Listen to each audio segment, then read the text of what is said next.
కార్తీక మాసంలో ఆడవారు ఈ రెండు వస్తువులు దానం అస్సలు చేయకూడదు, బదులుగా ఇవ్వకూడదు. కాదని ఇచ్చినా తీసుకున్నా కటిక పేదరికం అనుభవిస్తారు. సనాతన ధర్మంలో ఉత్తరాయణం దక్షిణాయనం ఈ రెండిటికి చాలా ప్రాముఖ్యత ఉంది. ఉత్తరాయణంలో మాఘమాసం స్పెషల్ అయితే దక్షిణాయనంలో కార్తీక మాసానికి కూడా అంతటి విశిష్టత ఉంది. కార్తీక మాసంలో స్నానం, దానం, జపం, అభిషేకం చేయడం తప్పనిసరి. శివకేశవులకు ఎంతో ఇష్టమైన ఈ కార్తీక మాసంలో దీపాలు పెట్టి శివకేశవులను ఆరాధన చేస్తే ఎంతో పుణ్యం వస్తుందని పురాణాల్లో ఉంది. సూర్యోదయానికి ముందే స్నానం చేసి శక్తి మేరకు దానం చేయాలి. తర్వాత ఒక్క పూట భోజనంతో ఉపవాసం పాటించాలి అని పురాణం చెబుతూ ఉంది.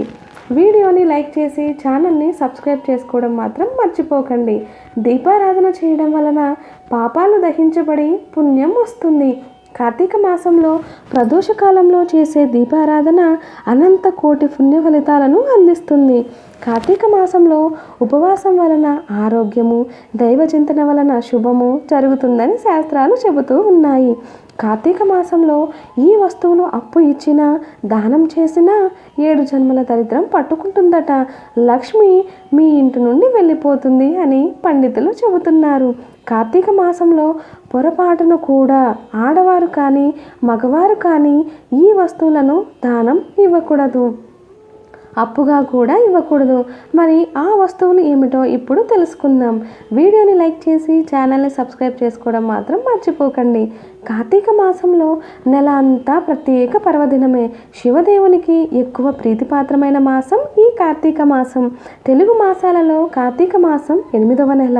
ఈ మాసంలో భక్తులంతా నిత్యం భోళాశంకరుని ప్రార్థిస్తూ ఉంటారు. పురాణ కాలం నుంచి ఈ మాసం ఒక ప్రత్యేకతను సంతరించుకుంటూ వచ్చింది. హరిహరాదులకు ఇష్టమైన ఈ మాసంలో కఠిన నిష్ఠతో చేపట్టిన నోములకు ఎంతో ప్రాధాన్యత ఉంది. ఈ మాసంలో పాడ్యమి, చవితి, పౌర్ణమి, చతుర్దశి, ఏకాదశి, ద్వాదశి, చతుర్థి తిథులలో శివపార్వతి అనుగ్రహం కోసం మహిళలు పూజలు చేస్తూ ఉంటారు. పట్టణాల్లోనే కాకుండా గ్రామాల్లోనూ సైతం మహిళలు ఈ మాసంలో విశేష పూజలు జరుపుకుంటూ ఉంటారు. మన భారతీయ సంస్కృతిలో కార్తీక మాసం వచ్చింది అంటే ఆ నెల రోజులు పండుగ దినాలే. అందులోనూ కార్తీక మాసం ఈశ్వర ఆరాధనకు చాలా ముఖ్యమైన రోజు. దేశం నలుమూలలా ఉన్న ఆలయాల్లో రుద్రాభిషేకాలు, రుద్ర పూజ, 1,00,000 బిల్వ దళాలతో పూజలు విశేషంగా జరుపుతుంటారు. అలా విశేష పూజలు జరిపే భక్తులకు సదాశివుడు ప్రసన్నుడై కొంగు బంగారంలా సంతోషాన్ని కలిగిస్తాడు. కార్తీక మాసంలో బ్రహ్మ ముహూర్తంలో స్నానం చేస్తే చాలా మంచిది. యమునా నదిలో లేదా ఏదైనా నదిలో బ్రహ్మ ముహూర్తంలో స్నానం చేయడం చాలా ప్రాముఖ్యంగా పురాణాల్లో చెప్పబడింది. ఈ పవిత్రమైన కార్తీక మాసంలో ఇంట్లోని మహిళ ఉదయాన్నే నిద్రలేచి స్నానం చేస్తారు. ఈ స్నానం వివాహమైన మహిళలకు పవిత్రమైనదిగా పరిగణిస్తారు. ఒకవేళ నది దగ్గర స్నానం చేయలేకపోతే మీరు ఇంటి దగ్గర ఉన్న నీటితోనైనా ఏదైనా పవిత్ర జలాన్ని ఆ నీటిలో కలుపుకొని స్నానం చేసుకోవచ్చు. మహిళలు ఈ నెల మొత్తం కార్తీక దీపాలను వెలిగించడం వలన దీర్ఘ సుమంగలిగా ఉంటారని ప్రతీతి. అయితే ఈ కార్తీక దీపాలను వెలిగించడం వలన ఎంత పుణ్యం చేకూరుతుందో అలాగే దాన ధర్మాలు చేయడం వలన పాపకర్మలు తొలగిపోతాయట. ఈ కార్తీక మాసం ఎంతో పవిత్రమైనది కావడం చేత మన శక్తి కొలది దాన ధర్మాలు చేయడం వలన పాప పరిహారాలు జరుగుతాయని శాస్త్రాలలో చెప్పబడింది. అందువలన మనం చేసే ఎటువంటి సహాయమైనా మనస్ఫూర్తిగా చేయడం ద్వారా అనేక ఫలితాలను పొందవచ్చు. ఈ కార్తీక మాసంలో ఇతరులకు బియ్యాన్ని దానం చేయడం ద్వారా ఎన్నో రోజుల నుంచి వెంటాడుతున్న పాపాలన్నీ తొలగిపోతాయి. వెంటనే దానం చేయడం వలన ఎంతో మనశ్శాంతి లభిస్తుంది. అలాగే బంగారాన్ని దానం చేయడం వలన సకల దోషాలు తొలగిపోయి ఎంతో ఆనందంగా జీవిస్తారు. ఈ కార్తీక మాసంలో పండ్లు దానం చేయడం వలన సిద్ధి బుద్ధులు నేర్చుకుంటారు. కార్తీక మాసంలో నెయ్యి దానం ఇస్తే ఇంద్రియ నిగ్రహం పెరుగుతుంది. అంతేకాకుండా అనారోగ్య సమస్యలు దూరం అవుతాయి. సంతానం కోసం ఎదురు చూసేవారు కార్తీక మాసంలో తేనెను దానం చేయడం వలన వారికి సంతానం కలుగుతుంది. అంతేకాకుండా ఈ కార్తీక మాసంలో ఉసిరికాయను దానం చేయడం ద్వారా మతిమరుపు తగ్గి జ్ఞాపక శక్తి పెరుగుతుందని ఆధ్యాత్మిక పండితులు చెబుతున్నారు. నిద్రలేమి సమస్యతో బాధపడుతున్న వారు ఇతరులకు దీపాలను దానం చేయడం ద్వారా ఆ సమస్య నుంచి విముక్తి పొందవచ్చు. అలాగే కొబ్బరికాయలను ఈ కార్తీక మాసంలో దానం చేయడం వలన మనం చేసే కార్యక్రమాల్లో ఎటువంటి ఆటంకాలు లేకుండా ఆ కార్యం సిద్ధిస్తుంది. పరమ పవిత్రమైన ఈ కార్తీక మాసంలో చేసే దానాలకు కొన్ని వస్తువులను మాత్రం పొరపాటున కూడా ఈ కార్తీక మాసంలో దానం చేయకూడదు.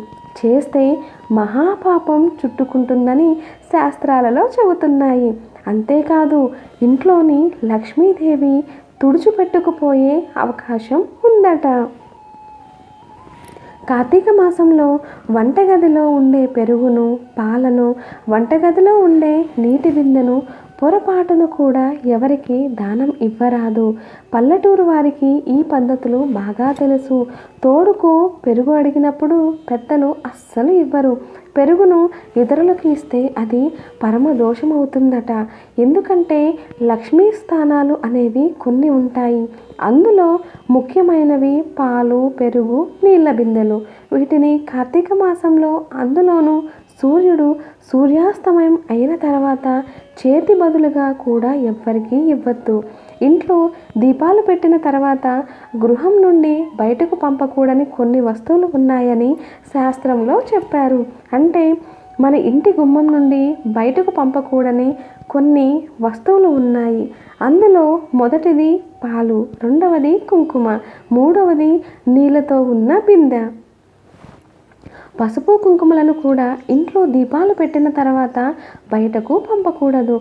ముఖ్యంగా కార్తీక మాసంలో సాయంకాలం దీపం పెట్టిన తర్వాత వేరే వారికి వీటిని ఇవ్వకూడదు. అలా ఇస్తే లక్ష్మీదేవి వెళ్ళిపోతుందట. దరిద్ర దేవత మీ ఇంటికి వస్తుంది. దరిద్రం మీ ఇంట్లో తాండవిస్తుంది. అంటే కార్తీక మాసంలో చీకటి పడిన తర్వాత వీటిని అప్పుగా మరియు దానంగా ఇవ్వకూడదు. ఆలయాలలో అభిషేకాలకు మాత్రం నిస్సందేహంగా ఇవ్వవచ్చు. కానీ ఇరుగింటి పొరిగింటి వారు అడిగితే మాత్రం అస్సలు ఇవ్వకూడదు. చీకటి పడ్డాక వీటిని దానం చేయకూడదు. కార్తీక మాసంలో తప్పక ఈ నియమాలను పాటించాలి. లేదంటే ఇంట్లో ఉండే లక్ష్మి బయటకు వెళ్ళిపోతుంది. వంటగదిలో ఉండే పాలు, పెరుగు, నీళ్ళ బిందెను సాయంత్రం తర్వాత గుమ్మం నుండి బయటకు పంపితే వాటి వెంటే లక్ష్మి వెళ్ళిపోతుంది. ఇంట్లో సమస్యలు తలెత్తుతాయి. కనుక కార్తీక మాసంలో ఎవరూ కూడా వంటగదిలో ఉండే ఈ వస్తువులను ఎవరికీ ఇవ్వకుండా జాగ్రత్త పడండి. కార్తీక మాసంలో మనం ప్రధానంగా వేయవలసిన ముగ్గులు ఏమిటి, వాటికి ఉన్న ప్రాధాన్యత ఏమిటి అనే విషయాన్ని ఈరోజు వీడియోలో తెలుసుకుందాం. ముందుగా వీడియోని లైక్ చేసి ఛానల్ని సబ్స్క్రైబ్ చేసుకోవడం మాత్రం మర్చిపోకండి. ఎవరైతే కార్తీక మాసంలో తులసి కోట దగ్గర ఆవు పేడతో అలికి ముగ్గు పెట్టినా వారికి సకల శుభాలు కలుగుతాయని స్కంద పురాణం చెబుతోంది. ఆవు పేడ కలిపిన నీళ్లను తులసి కోట ముందు చల్లాలి. ఆవు పేడ కలిపిన నీళ్లు అక్కడ చల్లితే అక్కడ శుభ్రమవుతుంది. ఈ ఆవు పేడకు క్రిములను మనకు దూరంగా ఉంచే శక్తి ఉంటుంది. అందుకే శాస్త్రాలలో ఈ మాటను చెప్పారు. ఈ కార్తీక మాసం అంతా కూడా సూర్యకాంతి భూమికి చాలా తక్కువగా ఉంటుంది. అస్సలు అనారోగ్యాలు రాకుండా ఉండడం కోసం ఇవన్నీ ఏర్పాటు చేశారు. ఒకవేళ ఆవు పేడ కూడా దొరకకపోతే పసుపు నీళ్లను చల్లండి. అంటే మొత్తం శుభ్రం చేయండి. పద్మాన్ని, శంఖాన్ని, చక్రాన్ని, విష్ణు పాదాలను, స్వస్తిక్ను బియ్యం పిండితో ముగ్గులాగా వేయాలి. ఇవి కాక గోవర్ధన పర్వతం లేదా వేరే ముగ్గులు కూడా వేసుకోవాలంటే వేసుకోవచ్చు, కానీ ఈ ముగ్గులు మాత్రం ప్రధానం. శంఖం, చక్రం, పద్మం, స్వస్తిక్, విష్ణుపాదం ఈ ముగ్గులు వేసుకోవాలి. ఈ రోజుల్లో ముగ్గులు కష్టపడి వేయకుండా ముగ్గుల అచ్చులు సౌలభ్యంలో వస్తూ ఉన్నాయి. ఆ ముగ్గు అచ్చులతో అయినా వేసుకోవచ్చు. ఏదో ఒక విధంగా ముగ్గులు వేసి వాటి మీద పసుపు కుంకుమలను వేసి నమస్కారం చేసుకోండి. ఇలా కార్తీక మాసంలో ప్రతిరోజు ముగ్గులు వేయాలని శాస్త్రం చెబుతోంది. ఈ వీడియో మీకు నచ్చినట్లయితే లైక్ చేసి ఛానల్ని సబ్స్క్రైబ్ చేసుకోవడం మాత్రం మర్చిపోవద్దు.